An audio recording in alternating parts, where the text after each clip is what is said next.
All right, we are live. We're live.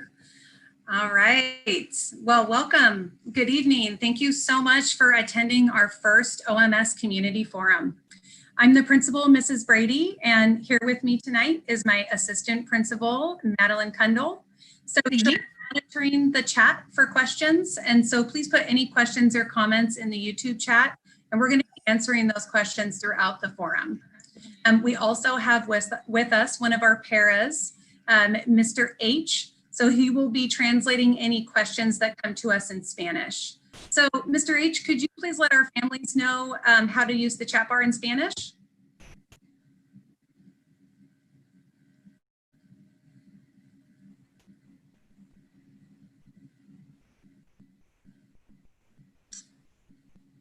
Mr. H, are you able to unmute yourself and give our families that message that they can type their questions in the chat bar in Spanish?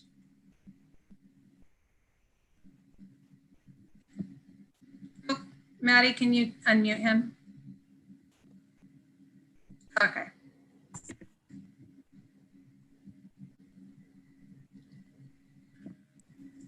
Me llamo Señor Scott. Maddie, can you unmute him? Si tiene alguna pregunta después de la presentación, escríbala en la barra de chat de su computadora. Gracias. Thank you. Okay, I am super thankful for this opportunity to speak with you tonight. I know that this entire situation has been extremely difficult and has been changing rapidly. As most of you already know, we will be starting the year 100% online for remote learning. But we will be continually reevaluating this every 2 weeks so that we can determine what's happening with the virus and then when we can bring our kids back to school. So our district administration will be working with the health department and the school board to monitor this and make decisions. Our goal, of course, is to get students back as soon as possible, but also in a way that is safe. So what we know right now with the health department's guidance and in order to keep students and staff and our families safe is that we need to start the school year online. So if you would like more information on the reopening plan, you can find it on the school district website. So also you should have all received a survey yesterday from the district that asked some very important questions. So some of the questions on the survey asked if you're planning to attend the virtual academy all year long, or if you're going to be following the school district model of starting online, moving into hybrid, and then hopefully back to traditional. If you have any Wi-Fi or connection issues, or if you need a technology orientation. So this survey is due on Monday, August 17th. And it's really important that you fill this out because we'll be using the results of this survey to help guide how we're going to support our families. So thank you for filling that out. We will be working with families on a case-by-case basis to make sure that students get the support that they need. We also want to make sure that we're communicating with our families as much as possible so that you feel like you know what's going on and that you know how to get more information if you need it. And then of course, like tonight, we want to give you the opportunity to ask questions. So one of the ways that we communicate information with you is by using our school messenger system. So that would be the weekly robocall that I send out. So you should be receiving a robocall every week. If you're not receiving them, if you could please make sure that your information is up to date on Skyward through your family access. And then if you're still having trouble, go ahead and email me or my assistant principal for more assistance. So we want to make sure that you're getting all of the updates and information. We send out a robocall every Sunday night, and we send it out in English and in Spanish. So we want to make sure that you're getting that information. We will be providing our contact information at the end of this. So if you do not have our email addresses, we'll display that on the screen for you. So another way that we share information is by using our OMS Facebook page. We published our community forum there tonight and on our OMS school website. We use our Facebook page a lot though throughout the year. We post information or events or updates on there. And then we love to use it for pictures and videos Throughout the year, we'll post different pictures of assemblies or events that we have. But even in the spring during our distance learning, we posted pictures of student projects or pictures that students sent in to us. We put out videos from our teachers. So if you have a Facebook page, I would definitely encourage you, please, to follow our OMS page. And then tonight, this is our first community forum, but we will be having another forum on August 20th. So we'll continue to provide these opportunities just for communication and for you to be able to ask questions. So tonight, though, I would like to share with you some of our planning that's taking place in regards to distance learning. We're really excited about some of our plans. So one of our norms here at OMS is student needs must come first. So we always keep this in mind in our planning and in our decision making. Today, we met with our leadership team and we completed our student placement. So one of the things that makes OMS unique is that we have interdisciplinary teams. So within a team, you really get to know your students. You work really close with the teachers around you to help students achieve. There's fun team building activities, and then the students build a really great relationship with each other within the team. So we know we have a lot of benefits by having those teams, and we wanted to find a way to bring that online. And so to adapt this to the Stage A remote learning, we are planning to still do teams. But rather than doing the larger teams, we're going to go ahead and pare down to 2-person teams. So this will give us those same benefits that I just discussed. But by paring down to 2 teachers, we'll have a smaller teacher to student ratio. That'll provide more academic support, closer connections with teachers, and then we're hopeful it'll be less confusing for students to try and navigate through 2 teachers instead of 4. But the great part is that way when students do come back to OMS, when we move to the hybrid model, they'll already have 2 of their teachers that they've gotten to know online. And those will be the teachers they have when they come in the building.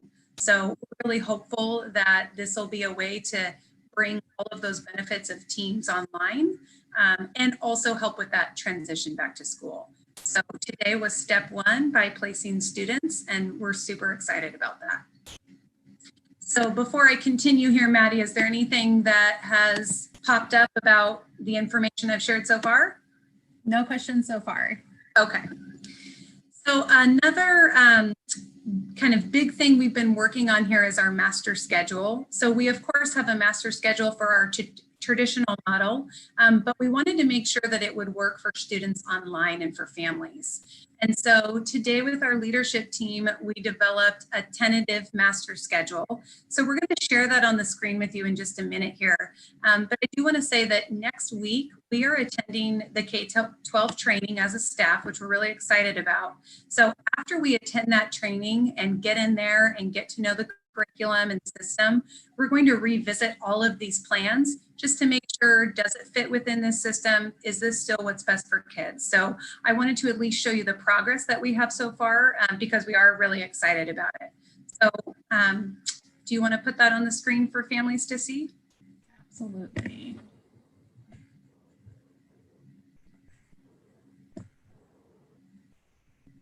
Awesome. So again, this is just a tentative schedule of what we're looking at right now, but essentially all students would start their day in a homeroom. So just like we in the traditional model, last year we called it advisory, this year we're going to call it homeroom, but basically it's a small group with a teacher and that becomes their little family. They check in with every single day. They're a super tight knit group. And so we're trying to bring the things we know work really well in school online. So the way that we're going to do that is that students will still have a homeroom. And again, that's how they'll start their day. The plan with that class would be to do a class meeting.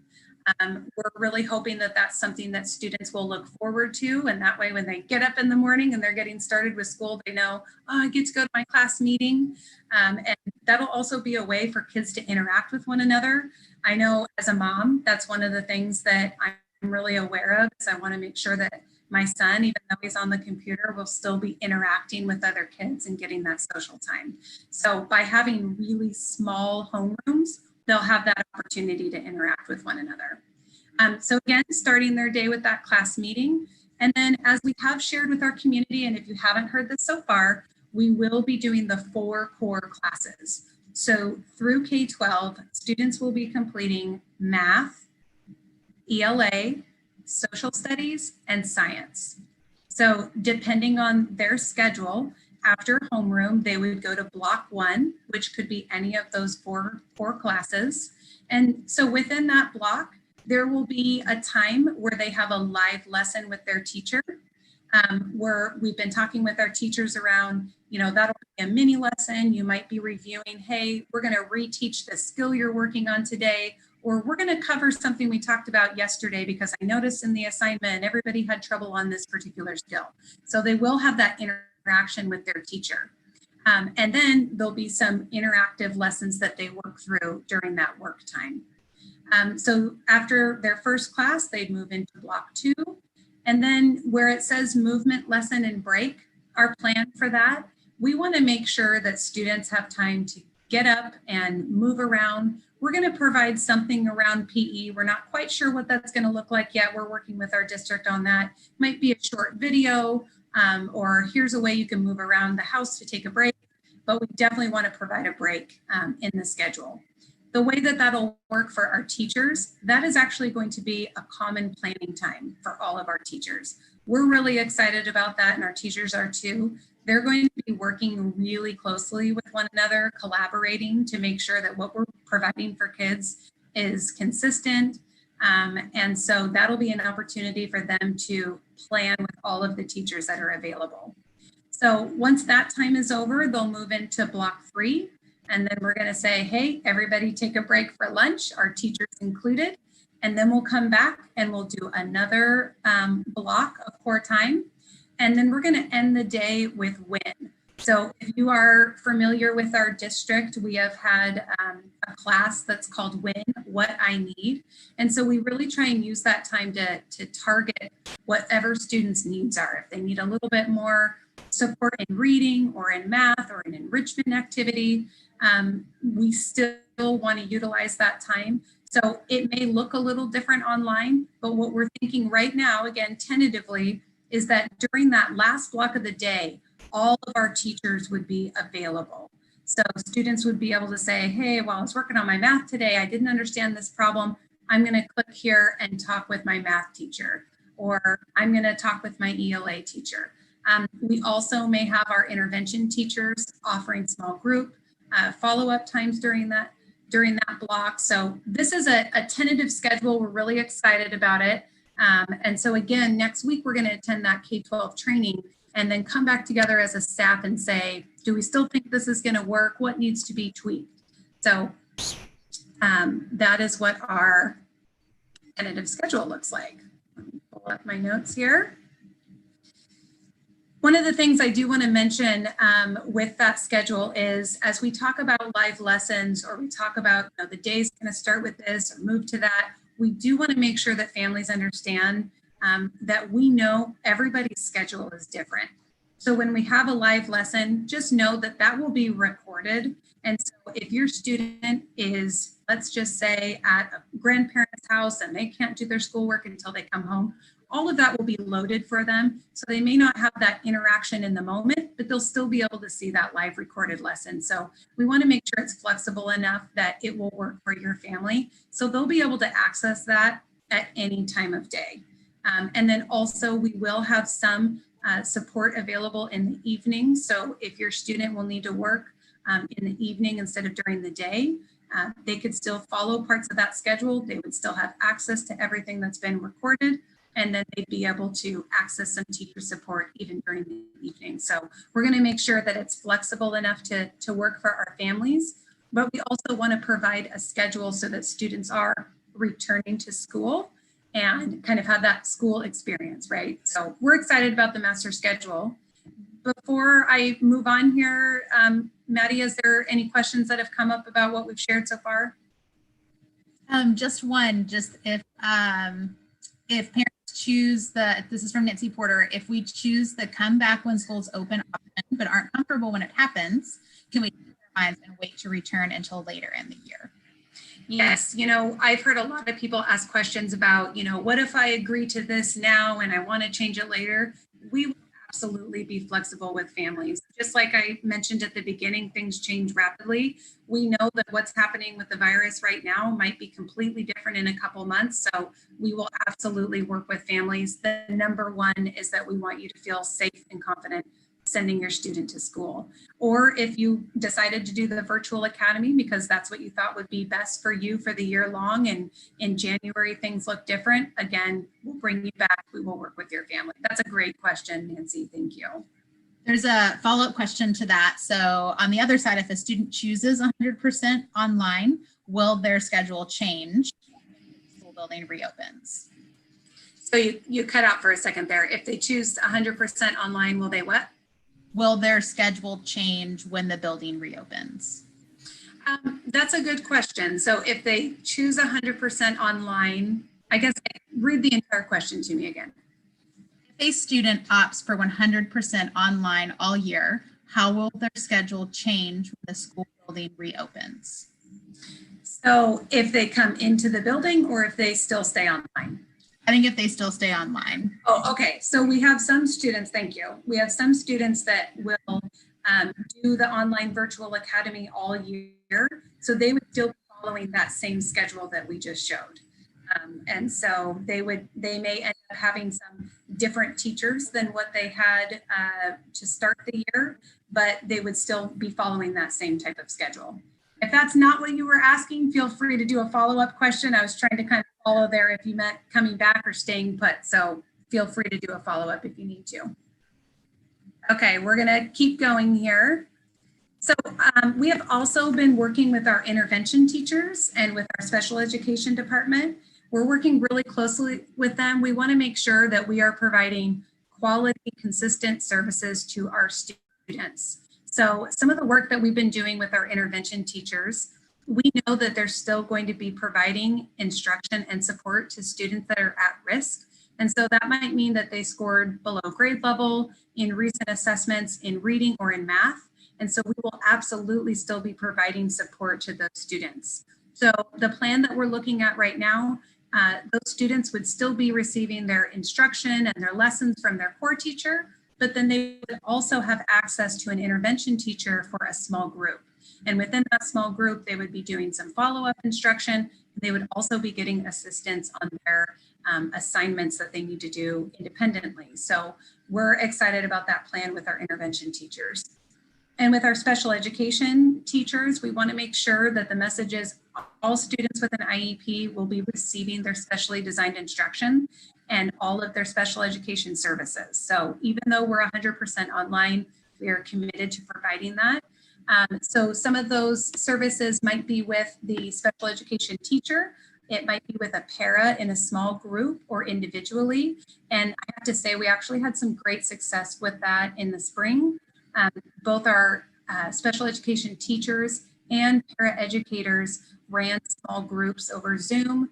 They worked really well with students. Students were able to get the help that they needed. We had some good feedback from parents. And so we're looking forward to being able to continue and refine that process this fall. We will absolutely individualize and differentiate our instruction to make sure that students are appropriately challenged, but not overwhelmed by the work. So again, we will work with your students.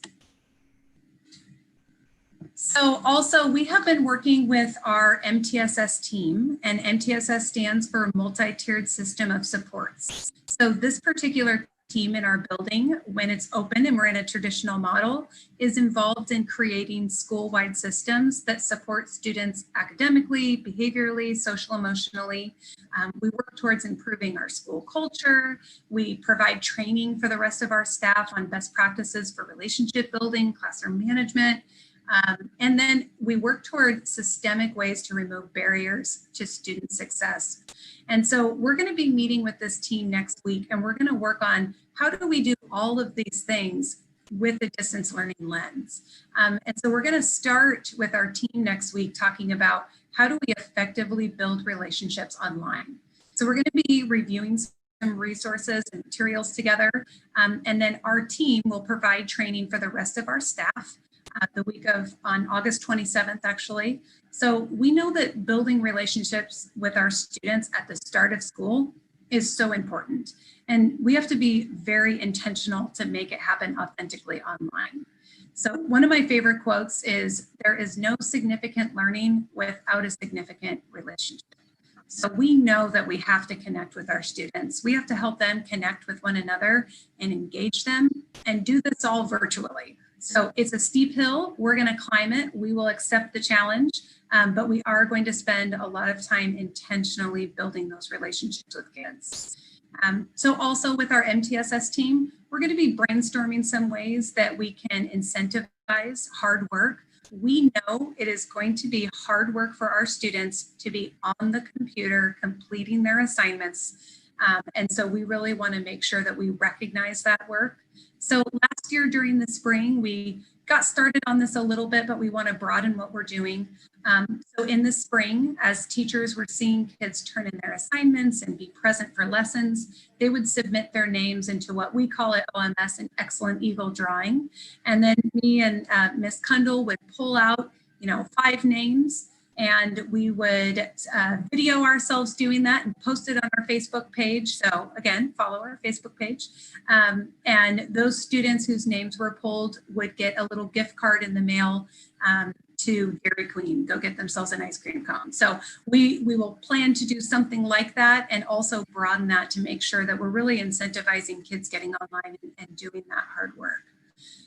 We're also going to be working both with our MTSS team, but also with our counselors to make sure that we're providing some strategies to our students that they can use at home for mindfulness and some coping strategies for stress, how to take movement breaks. So we will still be taking care of that social emotional piece as well. And so we're really excited to get to work with this team. So before I kind of continue on here, is there any questions about that that's come up? No questions yet. You're doing a great job explaining everything. Right. Well, these are the plans that we have so far, and we will continue to adjust and change as we get more information. I do want to open up if people just have questions about anything. And then also, I think we're going to look at some upcoming important dates, but why don't I guess we'll start with if anybody has any questions about anything we talked about or anything that's on your mind.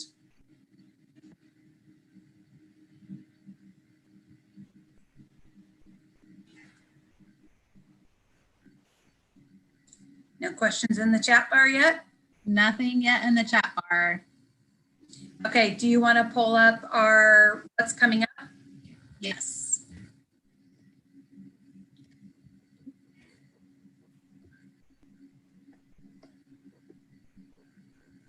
There we go. All right.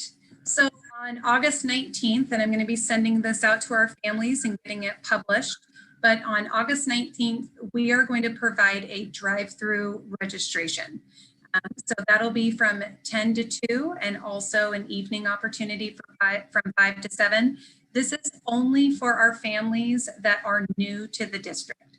So if you were a student, if your child was a student in the Shelton School District last year, you do not need to complete registration. But new to our district students or out of district transfers, there is a renewal page for out of district transfers that need to be completed each year. But we will provide the drive-through registration on August 19th. On August 20th, as I mentioned earlier, we will do another community forum from 6 to 7. And then on September 2nd, it's the first day of school. So we are looking forward to that. Hard to believe that that is coming so quick. We are also in the planning stages to do some sort of OMS orientation. We know we can't do anything face-to-face, but we are getting creative for how we can have our students meet their teachers.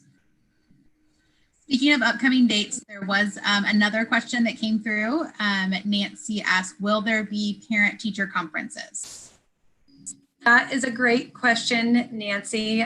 We have not totally nailed down what that's going to look like. My guess, if you're referring to parent-teacher conferences that typically happen in the fall, those will likely be online via Zoom. We will absolutely provide some version of conferences because of course you'll want to touch base with teachers. So yes. Another question just popped up from Jason Gray.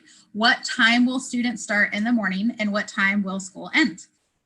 So we are actually going to be on a normal school schedule. And so our classes will start at 8 o'clock and they will go until 2:35. So the schedule we showed you earlier, of course, it's going to be broken up a little bit. Kids will have breaks, but we really are looking at this as we are returning to school. And so those are the hours that we will be providing instruction and that our teachers will be available. Again, we'll have some flexibility in the evening so that students that cannot attend during that time can still receive support, but we will be doing a normal school day. Great question. No other questions yet. Do you want to flip to that next so they have our contact information? Absolutely. You have, it has your email address on there. I think we can fix that one. Here, I'm going to stop share really quick. Okay. So while Ms. Kendall is fixing that, we will display my email address and Ms. Kendall's email address. Please feel free to email with any questions. No question is too big or too small. I know we're all thinking about the details right now. And then we also have on there a cell phone number for our bilingual family liaison. So if you have a question and you need some assistance in Spanish, you can call our family liaison and she will be able to talk with you in Spanish. And her name is Clady and she is very helpful. Oh, it just disappeared. Hold on.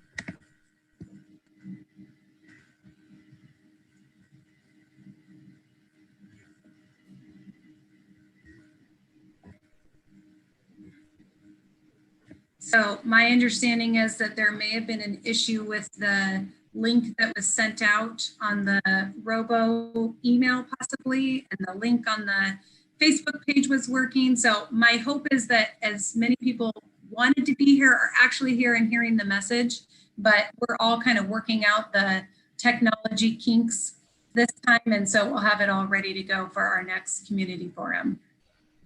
We'll give it another minute here in case people have any questions that they're thinking of. And if not, then we'll have another opportunity again next week.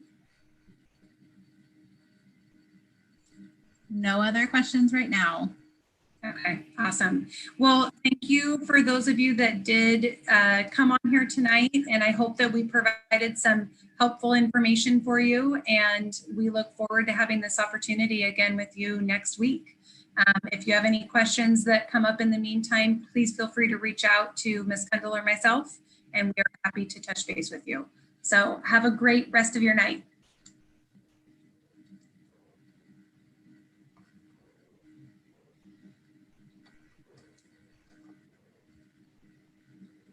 Thank you so much for joining us, Scott.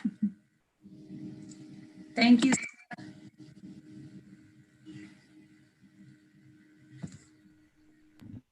You're very welcome.